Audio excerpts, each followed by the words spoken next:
ሰላም ሰላም እንደምሰነበታችሁ ውድ የቻናሌ ተከታታዮች፣ ሰላም ለእናንተ ይሁን፣ ሰላም ለዓለም፣ ሰላም ለኢትዮጵያ ይሁን። እንዴት ናችሁ?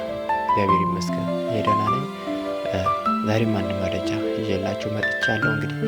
መረጃውም ትላንት አንድ አሳዛኝ ዜና በሶሻል ሚዲያ ላይ ሲሰራጭ ነበር። ይህም ዜና እውነተኛ ዜና ማለት ነው።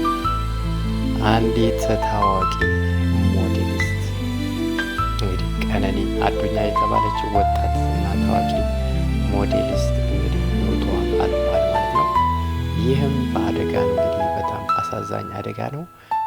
ከ5ኛ ፎቅ ላይ ከምትኖርበት ቦሌ አራብሳ ከእጮኛዋ ጋር ማለት ነው በቅርቡ ሊጋቡ እቅድ ላይ እንደነበሩ መረጃዎች ተሰምቷል ማለት ነው። ይህም እጮኛዋ ታዋቂና ወጣት ድምፃዊ አንዱዓለም ጎሳ ይባላል። በወቅቱ ይህ እጮኛዋ አብሯት አልነበረም፣ በቅርቡም አልነበረም ማለት ነው። ነገር ግን ከሌሊቱ 11 ሰዓት ላይ ማለት ነው ከ5ኛ ፎቅ ስር ማለት ነው ከቤቷ ከህንፃው ላይ ራሷን ፈጥፍጣ እንደሞተች እና በወቅቱ ስልክ ተደውሎ ለእጮኛዋ ማለት ነው እንዲመጣ ተደውሎለት በወቅቱ በቅርብ አልነበረም። ነገር ግን በቅርብ ወደ ነበረ የኔት ሆስፒታል ተወስዳ እንደነበረና ነገር ግን ከባድ ጉዳት ደርሶባት ስለነበረ መትረፍ እንዳልቻለች በአሁን ሰዓትም አስክሬኗ ለምርመራ በዳግማዊ ምኒልክ ሆስፒታል እንደሚገኝና ነገር ግን ከሆስፒታልም ከምርመራ በኋላ እንደወጣና መረጃውን ይፋ ለማድረግ ፖሊስ ይፋ እስካሁን አላደረገም። ነገር ግን ይፋ ለማድረግ ዝግጅት ላይ ነው ማለት ነው። በምን አይነት ጉዳት እውነት በሚዲያው ላይ እንደምሰሙት ብዙዎች ሰው ገሏት ሊሆን ይችላል፣ አደጋ ሊሆን ይችላል፣ ራሷን ገላ አይደለም የሚል የተለያዩ መረጃዎች እየተሰራጩ ይገኛሉ ማለት ነው።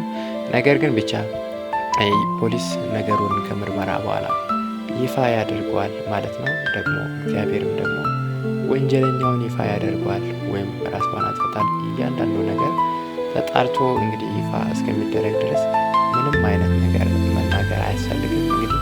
እጮኛዋ አንዱዓለም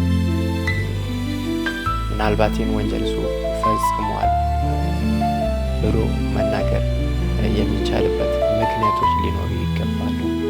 በምን ምክንያት አደረጋት እንደዛ አደረገ የሚባል ምንም አይነት መረጃ በሌለበት ይበልጥ እሱም ሀዘን ላይ ሀዘን መጨመር ሊሆን ይችላል ማለት ነው። ምንም ባልተጣራ ሁኔታ እንደዚህ መናገር ማለት ነው። ነገር ግን ለመረጃ ተፈልጎ ፖሊስ ጣቢያ እንዲሄድና መረጃውን ሰጥቶ ከፖሊስ ጣቢያ እንደተመለሰ መረጃ ወጥቷል ማለት ነው። ስለዚህ ምንም ነገሮች ባልተጣሩበት ፖሊስ ምንም ይፋ ያደረገው ነገር በሌለበት ገሏታል፣ የእሱ እጅ አለበት የመሳሰሉ መረጃዎችን በሚዲያ ማጋራት አስፈላጊ አይደለም ማለት ነው። ይህ ደግሞ ትክክልም አይደለም። ነገሮች መጣራት አለባቸው። ተጣርቶ ይፋ የሚደረግ ነገር እንደሚሆን ተስፋ እናደርጋለን ማለት ነው። እግዚአብሔር ወጣቶችን በብዙ በአሁኑ ሰዓት የሰው ልጅ ሕይወት በጣም አሳዛኝ ነው። ለልደቷ ከ10 ቀን በኋላ ልደት እንደነበራትና ለልደቷ ፎቶ ስትነሳ ስትዘጋጅ እና በደስታ ላይ እንደነበረች ነው ሚዲያ ላይ የሚያሳየው። ሚዲያዋ ላይ ምንም ሀዘን ውስጥ እንደሆነች ችግር ውስጥ እንዳለች የሚያሳይ ምንም መረጃ አይታይም በቲክቶክ ገጿ ላይ ማለት ነው። ሰዎች መቼ እንደምንሞት አናውቅም። ስለዚህ በድንገት የሰው ልጅ ሕይወት የሚያልፍ ነው። በድንገት የሰው ልጅ ሕይወት የሚቀጠፍ ነው። ሰው ታሞ ብቻ አይሞትም፣ ድንገት ሊሞት ይችላል። ስለዚህ ሁላችንም እግዚአብሔርን በመፍራት ሁል ጊዜ ተዘጋጅተን እግዚአብሔር እጅ ላይ እንዳለን ማወቅ አለብን ማለት ነው። ለቤተሰቦቿ እና ለወዳጅ ዘመዶቿ በአጠቃላይ መጽናናትን እንመኛለን ማለት ነው። መልካም ቀን ይሆንላችሁ።